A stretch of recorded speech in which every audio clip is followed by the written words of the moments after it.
It is NBA Summer League season, and while NBA Draft Twitter is making blanket assumptions about former college basketball players after seeing them play in games twice, we're just out here in a bunker talking college hoops as we always do. So that's kind of what we're here today to do. Kind of a special podcast. Wasn't necessarily planned. Kind of been planning our 2-team preview podcast, and we decided we wanted to put together these top 20 returning player lists after seeing Andy Katz do, I would say, a less than stellar job, Brad. I think that's fair. Yeah, I mean, we're going to talk about in a little bit how difficult it is and how, he kind of put himself in a box there with the top 20. He should have, probably, if he wants to avoid criticism, expand that, as far as he can to include as many guys. But there were definitely some serious omissions and some questionable calls there with his. Yeah, to me, the one thing I will say with this is Andy Katz works for the NCAA right now, and it felt very PR to me. Like he wanted to get as many players from different teams in there, and kind of show like a distribution of college basketball from teams like Virginia all the way down to Kellen Grady at Davidson. Up and down. It felt like he was trying to really capture the entire college basketball audience, which I understand, and that's kind of part of his job when you're working for a company where you're asked to be a reporter, but also to a degree do some public relations work. So I sort of understood some of the struggles, especially given how hard it was to put together these lists. But we'll give that a try in a little bit and show off ours. But first, a couple of news and notes around college basketball that we wanted to touch on real quick. Biggest news, Brad, is Geno Crandall off the board. The North Dakota grad transfer is headed to Gonzaga. To me, this was where I kind of expected him to land. I know there was a lot of talk about him returning home to his home state of Minnesota and playing for the Golden Gophers for his final season. But this is just a huge pickup for Gonzaga, and I think it definitely opens the door to number one overall to open the season conversation. Averaged 16.5 points, 4 rebounds, 3.5 assists, shot 50% from the field, 42% from three.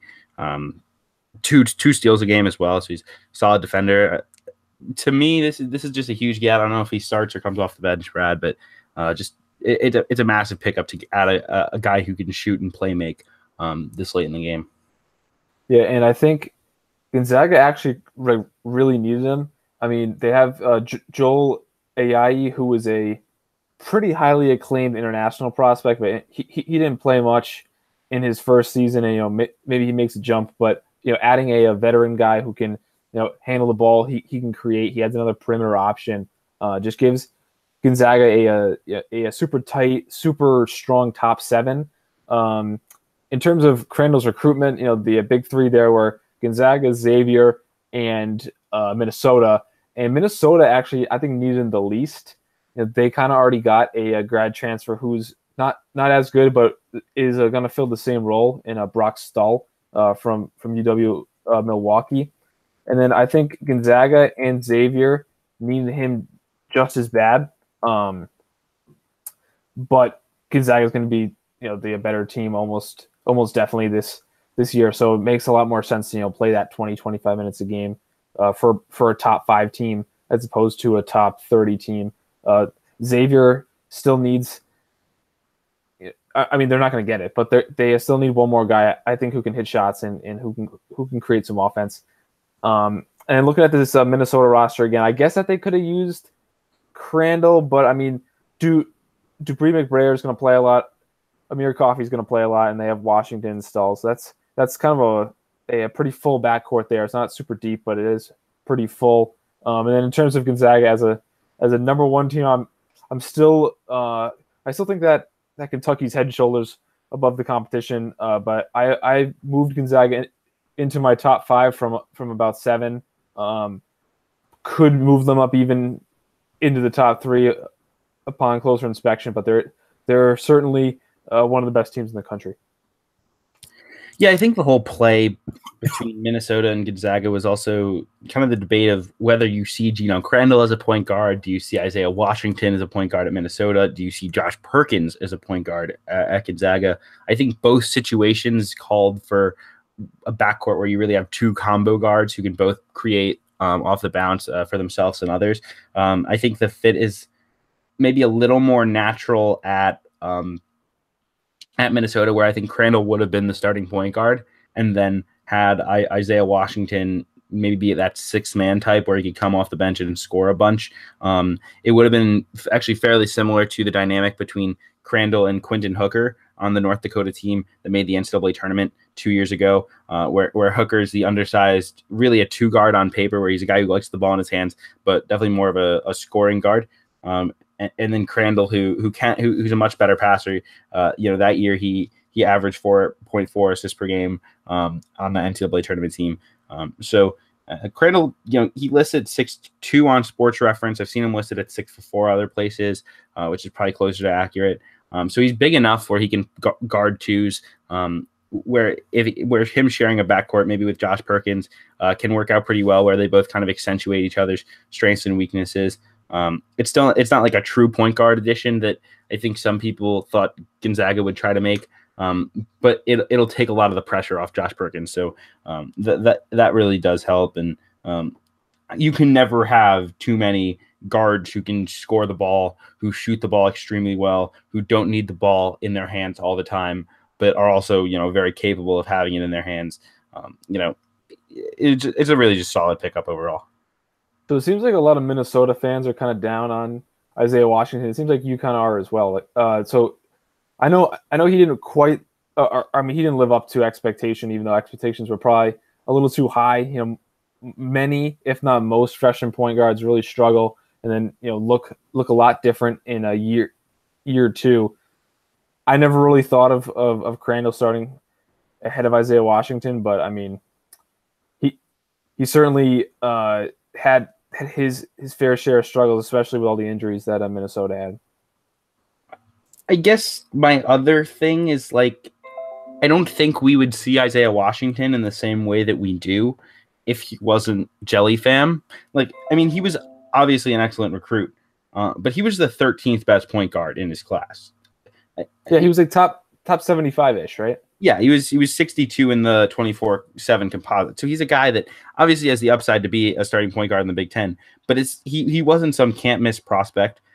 He's a guy who can definitely ignite an offense, but he's ball dominant. Was pretty inefficient last season. I think for me, maybe at least having the insurance of a guy like Crandall to be your starting point guard, where you could slot Washington back into that role that's more of a 6-man combo scorer, or as like the starting 2-guard with two combo guards between Crandall and Washington. I really don't know my expectations for Washington. I really have to kind of go back and look a little bit more. But the expectations for him, to me, really define your expectations for this Minnesota season. You have Washington, but you still have Amir Coffey, you still have Jordan Murphy. It's still a nice core. And then McBrayer is a very solid player. Eric Curry comes back off the ACL. He's a pretty solid big guy who I think a lot of people see as a breakout candidate. So, we'll see what happens. I'm not overly high on them. But if Isaiah Washington can be that point guard, that definitely changes my perspective on this team. Yeah, I don't think it's too unusual for a player in a Washington's kind of ranking range to not look anything like they will, even as a sophomore. You look at last year, with Matt Coleman had some struggles for Texas before kind of figuring it out at the end of the year. Lindell Wigginton, who people love now, he had to be moved off of a point guard. They had Donovan Jackson there too, but I think many people expected Wigginton to be the starting point guard for Iowa State, but they end up finding Nick Babb a home there at point guard, and then Mekhi Ashton Langford struggled for Providence, and even Chris Dunn as a freshman really struggled at the start of the season. It wasn't until the kind of second half, even the last third of the season, where he started to kind of show kind of what he was made of. So I don't like dismissing point guards, especially who were kind of thrust into bigger roles than they should as freshmen, and then a lot of people are kind of down on them the rest of their career until they can really have a so they play poorly as freshmen, people are way too down on them, and then it's not until they are, excellent players that the narrative kind of reverts back to what it should be. It's like when they're in the middle is when people still think that they're not good, but they are actually playing solid ball. Kind of like what happened to Quentin Gooden, I think, last year for Xavier. Yeah, I think that's pretty fair. Overall, it's just it'll be a really interesting dynamic to watch in Minnesota, and I would agree. I'm not quite there on Gonzaga as number one overall, but they're a much more proven commodity, which in a preseason ranking is fair to look at, especially when given the fact that they're not going to lose games. And so I think if I were placing a bet on who ends the season number one, I'd bet on Gonzaga or Nevada, just because I don't think they'll lose frequently, if at all. So that's kind of where I am. The other news we wanted to touch on, Nick Robinson committed today to Valparaiso.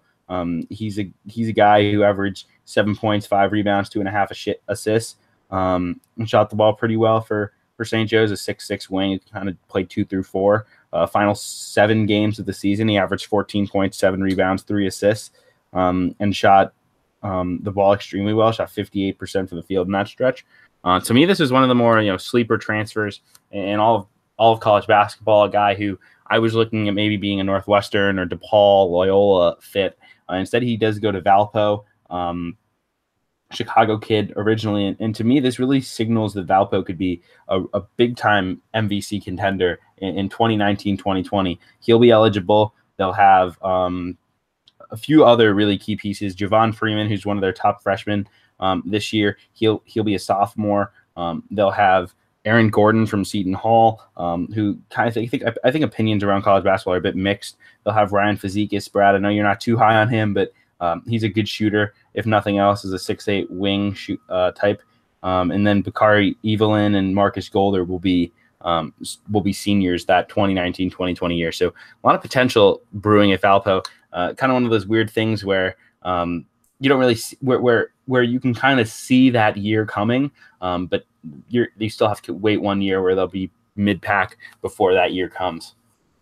Yeah, the whole Missouri Valley is kind of loading up. I mean, Bradley's getting better. They had that amazing coaching hire of Brian Wardle, who did great things at Wisconsin and Green Bay. And then Loyola obviously made their jump. Illinois State's looking very strong. They added multiple transfers. I know two from San Jose State, one I think from Eastern Kentucky. In terms of Valpo, I mean, so for the people who don't know, I am a Providence fan and Providence alum, and I've seen every game that Physique has played for Providence. He was great the first half of his freshman year, and then he got sick with a mono, and then he came back, and he was never the same, even dating back, even from his whole sophomore season. He's a great shooter. He has great size, and he has a pretty solid basketball IQ. He's shown a couple great cuts to the basket. Wish he kind of did more of that and kind of moving off ball. He's just not very aggressive, and he's a defensive liability. And the problem wasn't him not hitting shots. It was the problem is he can't get open. Like, he doesn't run hard off screens. He just kind of floats out there. And even playing next to some really good point guards like Chris Dunn and Kyron Cartwright, he still really struggled to get open looks. So that's kind of what holds me back with him. As I said, he can clearly shoot it. He just can't get the shots. Yeah, I think that's pretty fair. It's funny. There's a guy who went to the high school I went to, Sloan Seymour, is committed to Siena, who I watched Ryan Fazekas, and I was like, oh my God, it's Sloan Seymour 3 years older. Like, he's the exact same player, 6'8", shooter, but not really aggressive, doesn't really do anything else. And so it'll be interesting to see his progression. He committed to Siena as a 2018.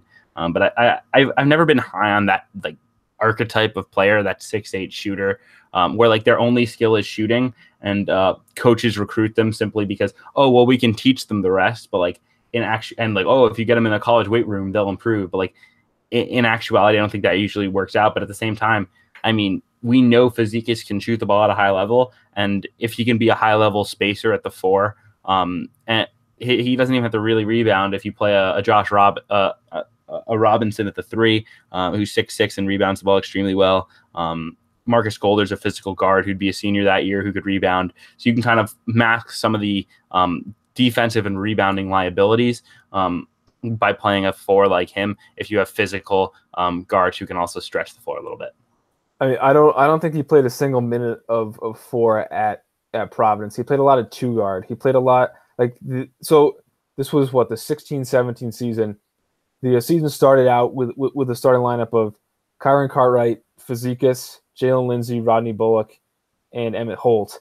And then about 10 games-ish through the season, he got taken out of the lineup for Isaiah Jackson, and then eventually Alpha Diallo took that spot. And as the season went on, he went from starter to 6th man to then getting did not play coach's decisions. But in terms of the lineup, it's probably Robinson is the 4, and Fazekas is probably that 2 or the 3. I know right. You mentioned Aaron Gordon there before. He's an interesting player to me because he was a relatively highly rated recruit. He was top, if not top 150, definitely top 200. But his role at Seton Hall was just to be that steady backup point guard. He wasn't really either allowed or willing to do a lot of experimenting and risk taking on his own. So it'll be interesting to see if his game expands, going down to the Missouri Valley, or if he kind of stays that that steadying presence. Yeah, it should be. I always just do find it fun, to look ahead and see these teams. We have no idea how Ryan Fazekas is going to look in the Valley. We have no idea how Javon Freeman, who is a high level recruit for Valpo, but not like he's not like a 5-star by any means. He's a 3-star prospect from the Chicago area who Valpo landed, who people are pretty high on. We're looking quite a ways ahead to suggest that we know whether this Valpo team will win a Valley title in the 1920 season, but on paper, they're fun to look at. So we'll see what happens. But I do want to point out there might be a chance where Robinson is able to apply for a waiver. He said he was trying to return home to be closer to family. I don't know if there was a sick relative involved, but Valpo is an hour and a half outside of Chicago, at worst, depending on traffic, comparative to St. Joe's and Philly. So wouldn't completely rule out that he's able to play this year, which would be a big lift. It's also worth noting that the hardship waivers from a few years ago, from my understanding, are officially back. So we're back into this. Everyone is going to apply, and their fans are going to think that their incoming transfer will get a waiver. I know that Miami's trying to get one with Anthony Mack. I guess Old Dominion is trying to with Dejor Dickens, Braxton Key with Virginia. Iona's going for one with Boubacar Diakite from St. John's. That one has a decent chance, I think. I mean, I don't know. Why am I even speculating? Who knows who gets the waiver and when? But it's back, and it's going to be even as crazy, or maybe even crazier than it was before. I'm actually just waiting for the first time that a fan tries to make a family member ill so that they have a better chance of the hardship waiver. That'd be like a Tennessee football fan thing to do. Yeah. You got a grandparent and be like, can you fake an illness? Or can you be hurt? I'll trip you while you're walking down the stairs and we'll see if you can get them the waiver. It's the most absurd thing. But let's move on. Let's do these top 20 lists. As we mentioned, Andy Katz put out his top 20 list of the college basketball's returning players, which I believe he took to mean no players who transferred, no grad transfers. So no Reed Travis, no Dedrick Lawson, which I'm okay with. You're okay? It's a stupid premise, but if that's gonna be your rule, then okay, I can make this list. Andy Katz's list was Carson Edwards, number 1, Luke May, number 2, Caleb Martin, Ethan Happ, Kyle Guy, Tyus Battle at 6, Marcus Howard, Rui Hachimura, Shamori Pons, Kai Bowman at 10, Grant Williams, Juwan Morgan, James Palmer, Benny Boatwright, Mike Daum at 15, Kellen Grady, Tremont Waters, Lindell Wigington, Jonte Porter at 19, and McKinley Wright at 20.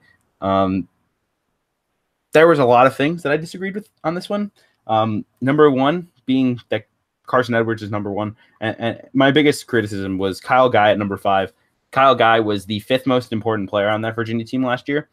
And he's now the 5th best returning player in the country. I don't necessarily buy that one. He's not in my top 20. That's a hint. Yeah, I didn't put Guy in my top 20. And spoiler, I don't have any of the Virginia guys in the top 20. But I think if we did a top 30, I think all 3 would probably be in there. The Guy, Jerome, and Hunter.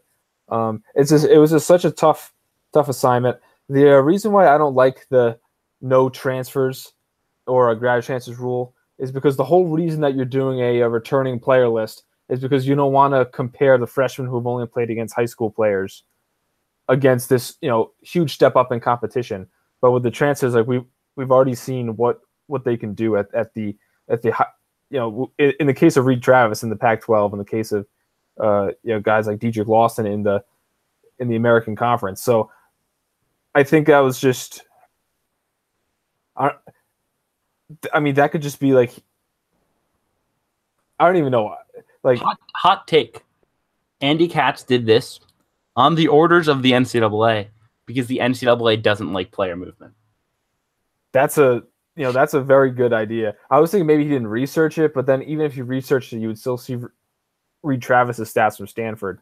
So it's just very confusing. I mean, personally, I do not like my list. Even the things that I disagree, like some of the points that I disagree with in terms of Andy Katz's list, I don't even know if I'm right and he's wrong. I mean, there's just so many quality options.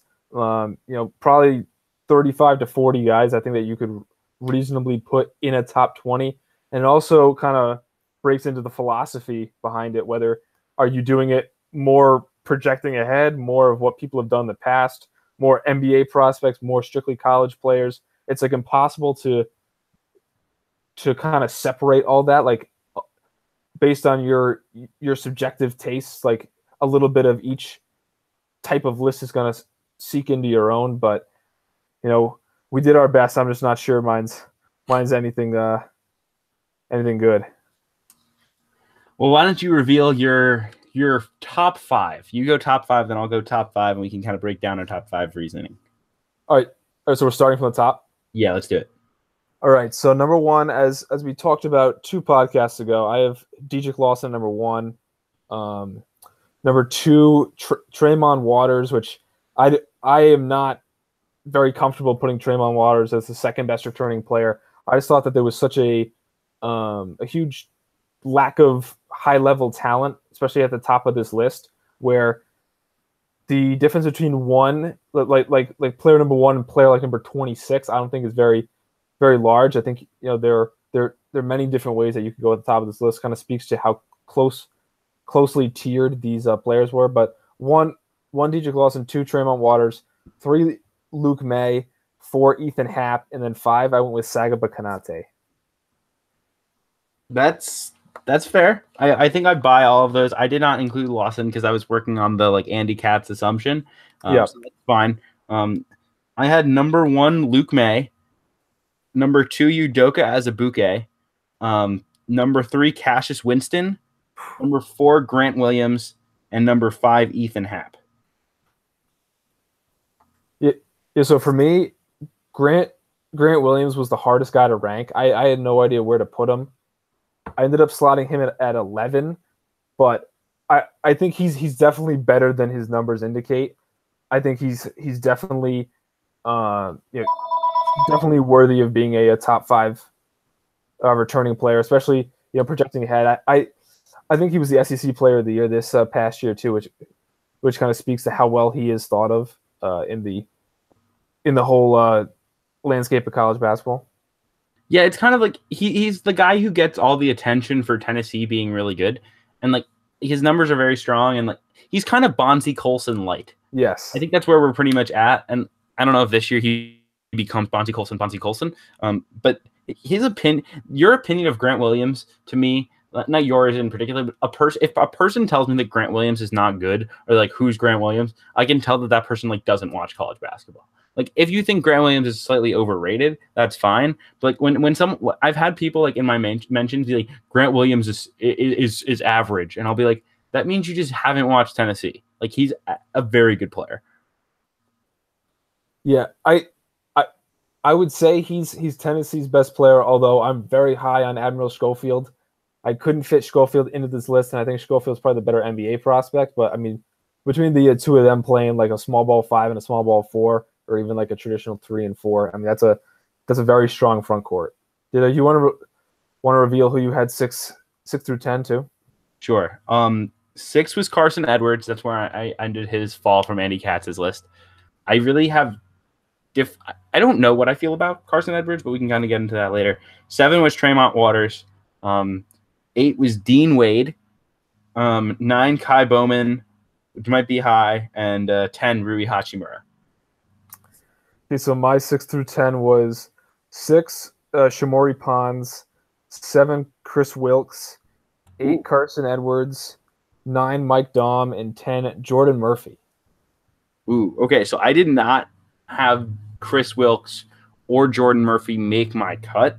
They were close. They were like a few final cuts. Like I really wanted to find a way to put Jordan Murphy on my list, but I had guys like where I kind of played the potential game, where like you'll hear later on my list some of the names that I put in. But Chris Wilkes, I've never been like the hugest Chris Wilkes guy, and maybe I'm just like the lost one because it seems like the rest of the country really likes him. But I'll be really interested to see what he does this year. Yeah, people are saying that he played poorly at the combine, but I thought he was fine, if not good. He averaged about 13 points a game last year. He's going to get even more shots, even more opportunities for a UCLA. I'm not someone who thinks that UCLA is a top 25 team this year, but I think that they'll be, bubble, if not, kind of safely above the bubble.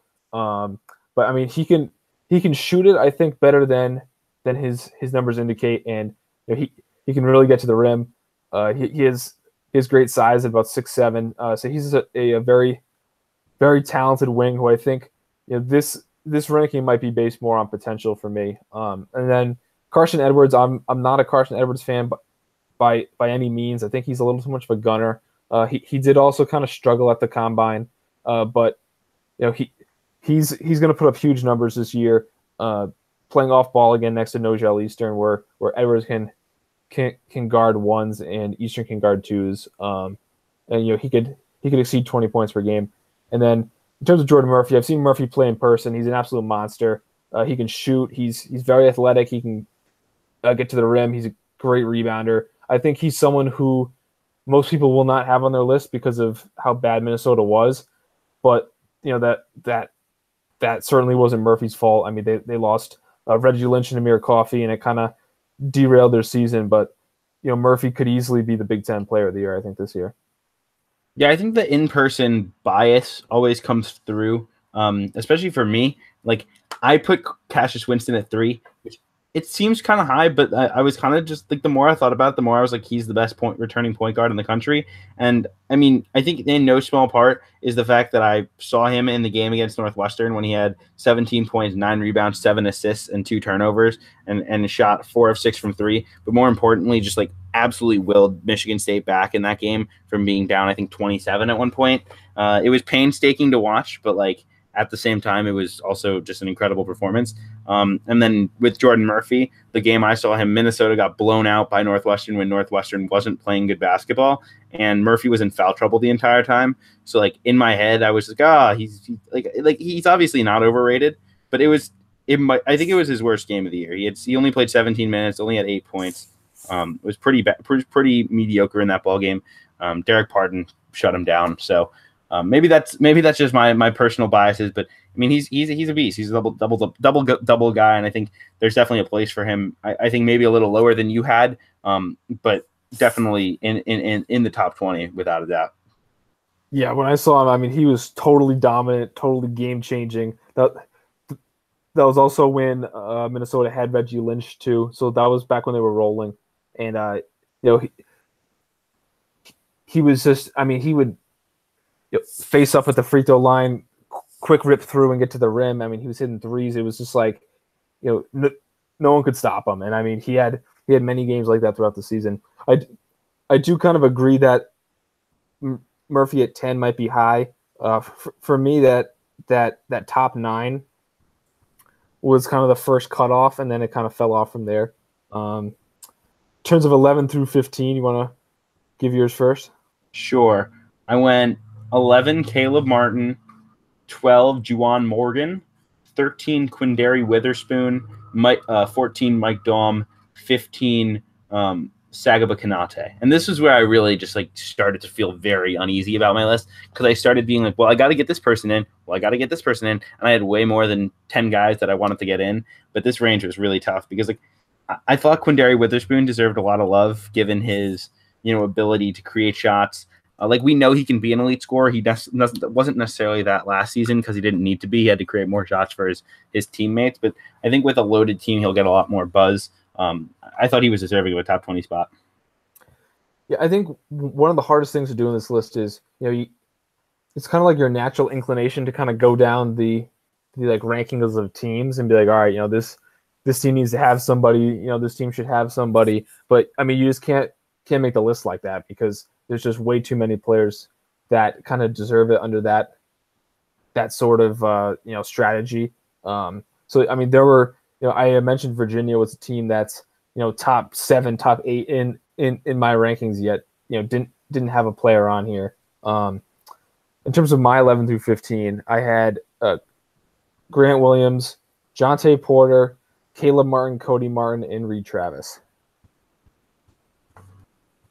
That's pretty fair. I mean, I actually like when I got into a little Twitter argument with an Arkansas fan because he said Daniel Gafford wasn't in over Jonte Porter. I was like, Jonte Porter is definitively a top 20 player. And then when I made my list, I was like, I did not put on Jonte Porter.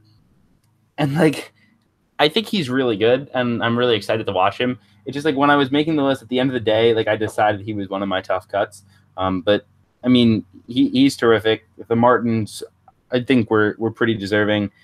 Caleb, the scorer, Cody, the creator. I just cut Cody. Like I actually had him on the list, and then I decided I'd take him off in order to squeeze one more guy in there. But overall, it's a difficult exercise without a doubt, especially once you get into this range. Because like when I decided I was making a list, I was sure Jonte Porter was going to be on the list, and the more I thought about it, the more I was like, maybe not. Yeah, putting Porter on is definitely more of a potential thing. I mean, he came off the bench for most of the season. He didn't even average 10 points a game, but people love his ability to stretch the floor, play the 4 and the 5, his defense, his passing. I mean, he probably would have been a first-round pick had he stayed in the draft. So in terms of from a draft perspective, he's probably the highest name, like the biggest name player, who would have gone the highest in the draft to withdraw. Maybe Daniel Gafford too, but you mentioned Gafford earlier. I don't think that you can put Gafford on the list. I think if it was a top 20 draft prospects list, he's probably in the top 4 or 5. But I mean, there's just way too many options of guys who are a little more polished and who are going to be on better teams. So it's tough to have someone who's so kind of upside related on a team that's not going to be very good. I mean, Arkansas loses like 6 or 7 seniors from last year. Have a lot of freshmen this year. In terms of my 16 through 20, this is where I think my list really goes off the rails. I have 16, one of my personal favorite players who I think is going to have a huge season. That's Austin Wiley. And then 17, Noah Dickerson. 18, PJ Washington. 19, Barry Brown. And 20, Benny Boatwright. I'm very shaky on those last 2. I went with Brown over Dean Wade. That one took me a while to decide. Ended up going with Brown. And then I might want to take off Boatwright too. I didn't have Hachimura on the list. I think he's more prospect. He can be a little wild, but I could certainly see a scenario where Rui Hachimura averages 18 and 9 this year and is clearly like a top 10 player. But yeah, so you did not have Udoka Azubuike or Cassius Winston on your list? I didn't have either. I'm I'm not a huge Winston guy. I think he's probably a top 20 guy. I need to see more of him. That was just kind of, he never really stood out to me in the games I've seen. Mm-hmm. His stats are certainly impressive, especially the assists. This might be something like what we talked about earlier with Isaiah Washington, where I think I saw him a lot more as a freshman when he was not as good and people were kind of overrating him, and I haven't adjusted accordingly. And then in terms of Udoka Azubuike, I'm just not a fan. I mean, he's so limited. I'm not someone that says that a player is bad because of their free throw troubles, but in the case of Azubuike, his free throw woes are gonna keep him off the floor. Where Kansas can use lineups with like DJ Lawson at the 5, or if Sylvia D'Souza is eligible, just because he's such a liability on that end, and he's just so limited to like around the basket and kind of overpowering his defender. Yeah, I think like maybe I had Udoka too high, but I do think it's like I think it's tough for me to leave him off the list. To me he had to be top 10 just because he's a guy who's just so productive when he's on the floor. He averaged 13 and 7 last year in 24 minutes, shot 77% from the field, protects the rim. I've always been kind of split on these types where they don't really shoot free throws. They turn the ball over a lot. Don't pass the ball, can't get really switched out into the perimeter. But at the same time, he's so dominant when he has the ball, and he makes life so much easier. I think his presence was a really, big factor in the years that a guy like Svi Mikhailuk had last year, in the years that Malik Newman had, in the year that Devontae Graham had, in terms of he just creates so much space for your guards. He creates so many one-on-one opportunities because he gets so much attention in the post. I kind of see him kind of like like one of those like Isaac Haas or like even like a Taco Fall guy where they're just so one dimensional. And I mean, I don't know if all right. I mean, so he's clearly someone who you give the ball to on the low block, he can get you a bucket, but I just don't know if that's more valuable than some of the skill sets and more of like the well-rounded types that even we had to cut on this list.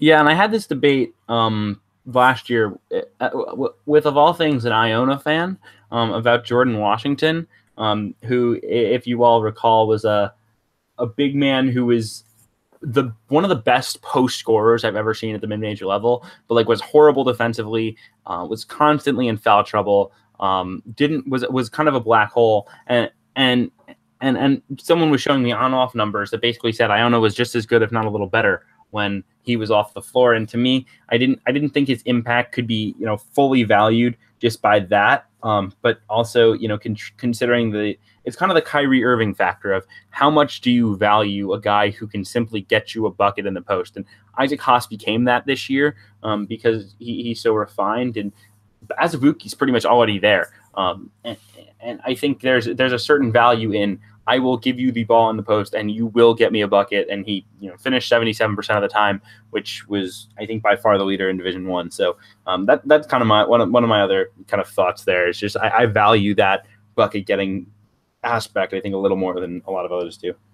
I think like comparing him to some of the other bigs I have in the top 20, a guy like Ethan Happ, he's a much better defender. He's a little more versatile. He can really pass. And I know that a lot of draft people mention, one of the best qualities for a big man and why some people are really high on Ethan Happ as a potential pro is the steal rate.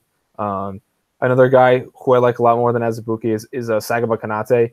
Konate kind of showed that he had a little offensive skill during the combine, and he's obviously super mobile. He's a great rim protector. I think he's better in those areas than a guy like Azubuike. And then maybe a guy like Austin Wiley. I'm very high on Wiley. I think Wiley can have the same sort of impact that Azubuike has, except Wiley's a little more mobile, and I think he's probably a better rebounder. Yeah, Yeah, I think that's kind of fair. I haven't gone through 16 through 20, so I'll finish mine off, and then we can kind of touch on some of my omissions, some of my guys who I was maybe a little higher on, a little lower on.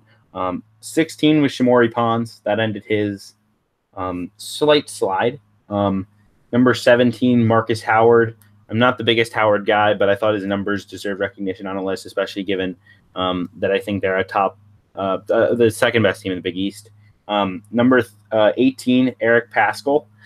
He was a guy I really worked to get onto this list because I'm big on him, his team impact. Plus, I think he'll have a big year this year. And then number 19, DeAndre Hunter. This was a potential overproduction pick.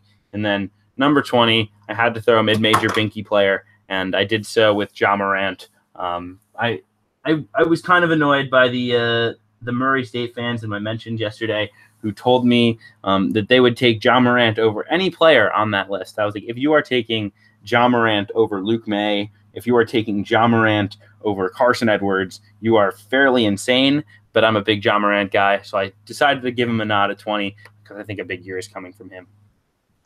Yeah, I like that you had Eric Paschal. He's someone who I think by the end of the year will probably be on a top 20 player list. I mean, he's perfect for the new age NBA too, where he could be a small ball five. I mean, he's already played a lot of that throughout his Villanova career, but I mean, he can shoot. He's very strong. He's super athletic. Great rebounder. DeAndre Hunter too. That's a guy. Yeah, you mentioned it was more a potential overproduction, but he's someone who is probably the best NBA prospect among returning players. Can play that 3 and the 4. And then I'm just not a big Marcus Howard guy at all. I mean, he's such a sieve defensively, and he's a shoot first, shoot second, shoot third type of guy. That those just aren't very very appealing players to me, especially when they're sub 6 feet tall. Yeah, I do think this is kind of a good time to just kind of touch on like our personal taste in players. Like for me, I always overvalue this type of player is someone who has a high assist numbers. So like I'm a huge Cassius Winston fan. I'm a big Nick Weiler-Babb guy. Especially guys who rebound and get assists. Like those are my like ideal player. I'm like, if this guy can have a really good assist to turnover ratio and be a high assist guy, which is probably like a really poor way of evaluating because a lot of assists is like outside factors of like, are your players hitting shots around you? Is your offense set up to pass the ball a lot? Is your offense fast? Like assist and assist rate is probably a better thing to look at. I always find it like interesting to kind of go through. I'm always just a big assist guy, and I do value bucket getting as well. Those are, I think, my two biggest ones. Honestly, for me, I like undersized power forwards probably a little too much. I like wings who can play multiple positions and wings who can play point guard. Like I really like Wesley Iwundu, who was at Kansas State and is now playing on my TV screen for the Orlando Magic Summer League team. Guys like that who can do a lot of different things. In terms of big men, I like rim protectors the most, I would say. I mean, as you can probably see with the Hap, Konate, and Austin Wiley love, and I love guys who can really rebound the basketball. In terms of point guards, I wouldn't say that there's a certain type of point guard I like, but I definitely do not like the type of guards who are such shot first guys like your Marcus Howard, like your Carson Edwards. I just don't enjoy watching them take really bad shots. I was having a aneurysm watching Trae Young the other night with some of his shots in the first day of summer league, and then two other guys in a summer league that were driving me crazy with just tunnel vision, just shooting all the time. Were Kobe Simmons and Tyler Dorsey. I mean, they don't even look to pass, and that's the type of archetype that I'm not a huge fan of. Yeah, those are tough guys to watch, and I don't necessarily know that they contribute to winning unless they're absolutely elite shot makers. Like I think Marcus Howard probably contributes to winning because he's such a good shot maker, but there's very few guys who do shoot the ball as well as he does, and they still have that green light. So it's definitely kind of a frustrating thing. A couple guys that I left off that I really felt like I wanted to put on there. I decided I wanted Marquise Reed on my list, and I just couldn't find a spot for him. That was really tough. Was very much just considering either Wigginton or Weiler-Babb, just because I'm, as I said, big on assists and big on Wigginton's long-term upside. I thought fairly strongly about, as I mentioned, Jordan Murphy. He was a tough cut. Benny Boatwright, McKinley Wright. I'm a McKinley Wright stan. Like I'm huge on him. Jared Harper as well. So those are some of the tougher cuts. Jonte Porter as well. So I would say those were the toughest ones for me to cut off. I had a list of 75 that I then crossed off down to about 40, and then I had to go from 40 down to 20, and that was a lot of work getting from 40 to 20. Yeah, so I think the guys that I had the hardest time cutting, one probably should have been Cassius Winston, and then Admiral Schofield, Eric Paschal, Dean Wade, the trio from Virginia. Kai Bowman was a really tough cut for me because I am a big Kai Bowman guy from the first time I saw him as a freshman. James Palmer was another guy who I thought was going to be on the list. I know he was on Andy Katz's list, but I mean, there's just no way that you can fit a guy like James Palmer on there. One interesting guy that neither of us had, and I'm very confident with him not being in the top 20, is Tyus Battle. I mean, that's empty stats. I mean, if you watch him, he's just not that good. And then I would like to mention I did make one last minute change as we were speaking to my list. I put Rui Hachimura in there at number 20 and took out Benny Boatwright upon further inspection.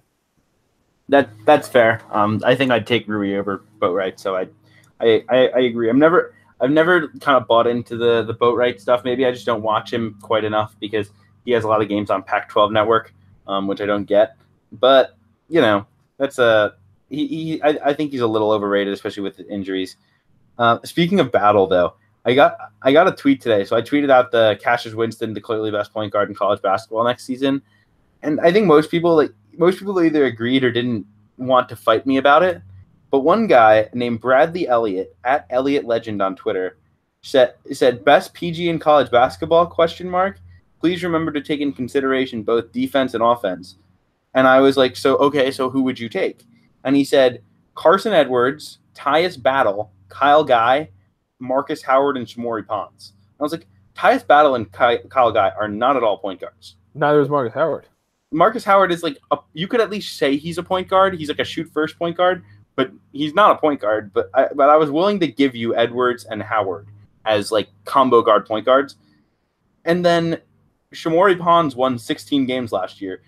Cassius Winston was on a top 10 team and will be on a top 20 team next year. I was like, if you're gonna if you wanted to make an argument for some guys, like I understood it. I just could not comprehend how you were going to tell me that Tyus Battle was a point guard. That like immediately told me that I was engaging with a person who was not a good college basketball fan. No, definitely.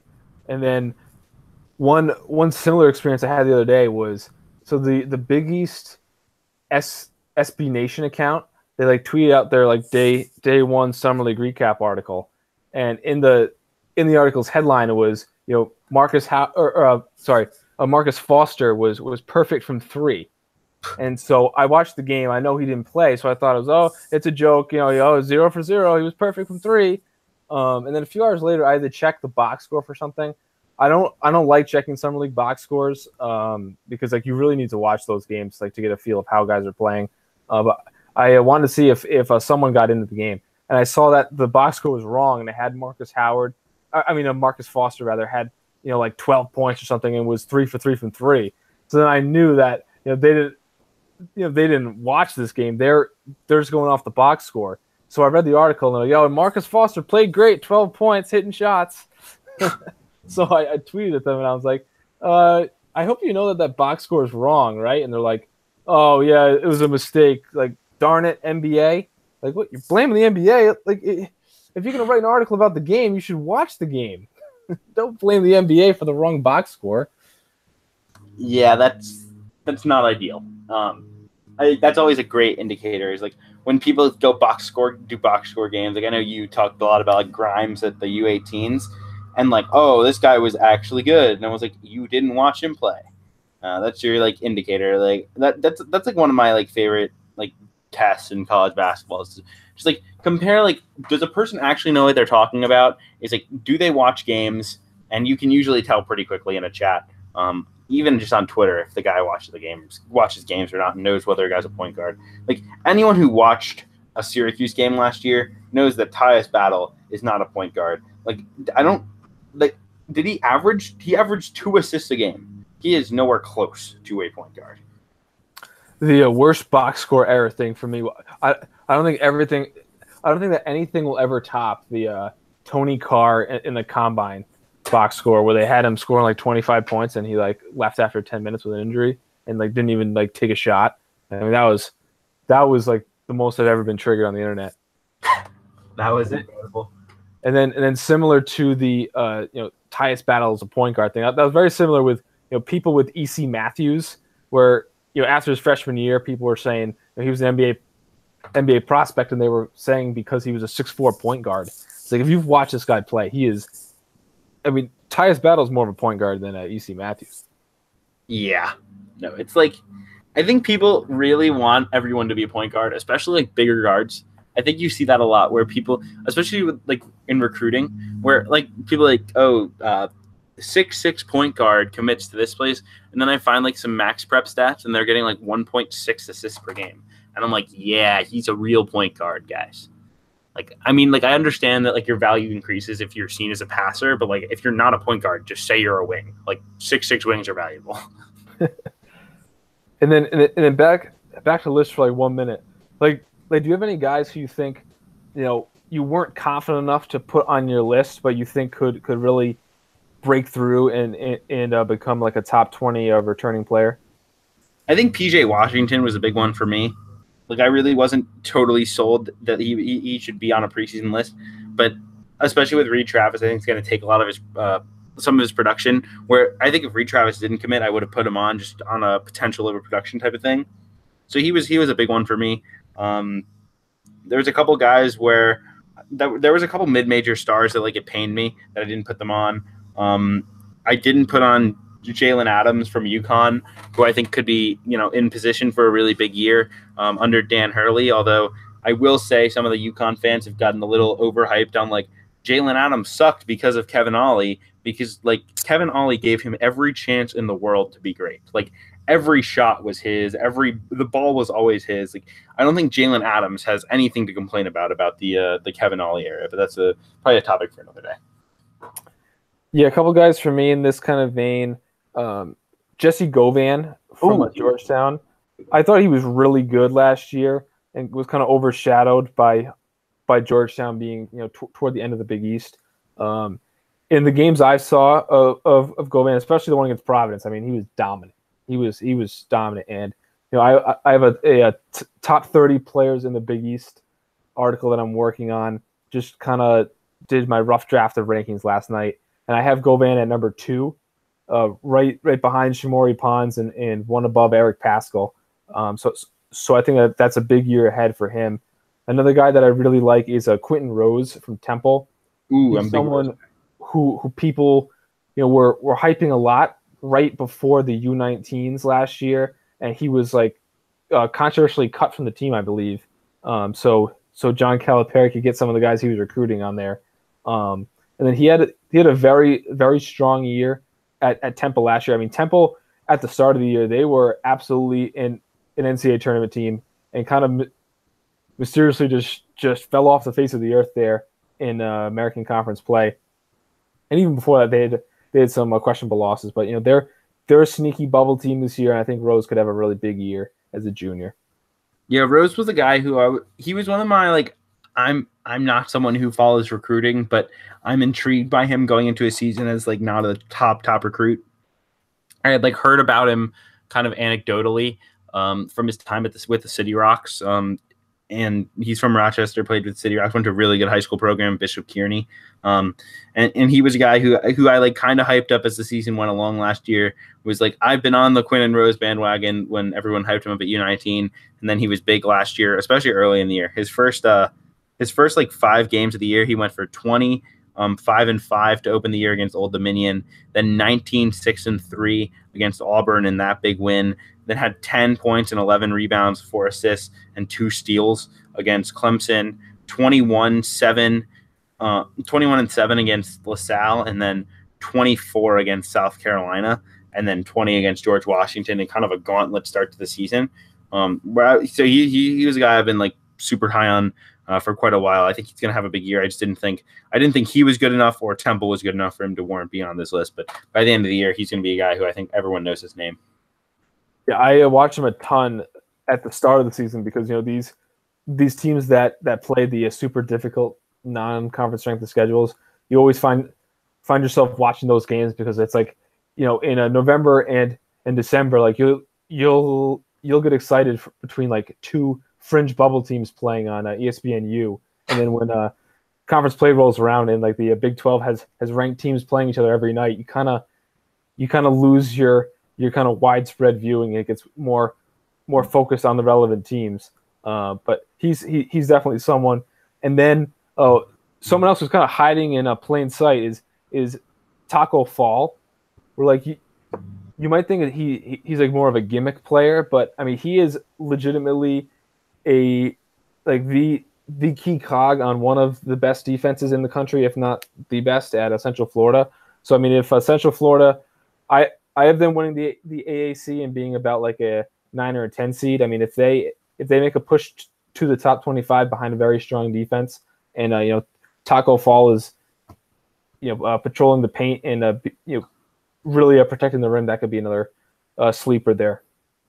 He's kind of the Isaiah Wilkins of this year, where like his offensive numbers will never really jump out. His numbers will be bigger than Wilkins is, but like I think there's going to be like a analytical nerd college basketball Twitter segment that's deciding that Taco Fall's an All-American if UCF's better than we all expect, and I can't wait for that discussion. And then a couple of these teams just have like too many comparable guys. Like Texas has a bunch of guys out that would be like top 50, top 75 players. Iowa State has a couple with Wigington and Nick Babb. So I mean, there's just a lot of really strong players out there. There's no real elite superstar returners on paper, but it would certainly be interesting to make another list right after next season and compare. Yeah, that would be really fun. We could low key plan on that if you'd like. We can think about it. If this views well, if everyone listens to this podcast, we will make sure to do that again at the end of the season. Shoot us a thing on Twitter, in the comments, wherever you'd like, about a potential final end of season top 20 list. That could be a lot of fun, Brad. Anything else on this show before we wrap things up? Should we schedule that podcast? Do you want to do April 2nd, 2019? I'm down. Let's do it. All right. Put it in your calendar. All right. It's on the calendar already. I'm adding it as we speak. Unless I have a flight that day, it might be during like a finals time or like heading back to school, because my breaks are always interesting. If I don't have a flight, we will record April 2nd, 2019. Wow, the 2019. Recording this list. Thanks for listening, everybody. Hope you enjoyed this kind of special edition episode, and we'll be back next week previewing Michigan State and LSU, 2 really intriguing teams that I'm really excited about previewing. Thanks for listening, everybody. Have a good one.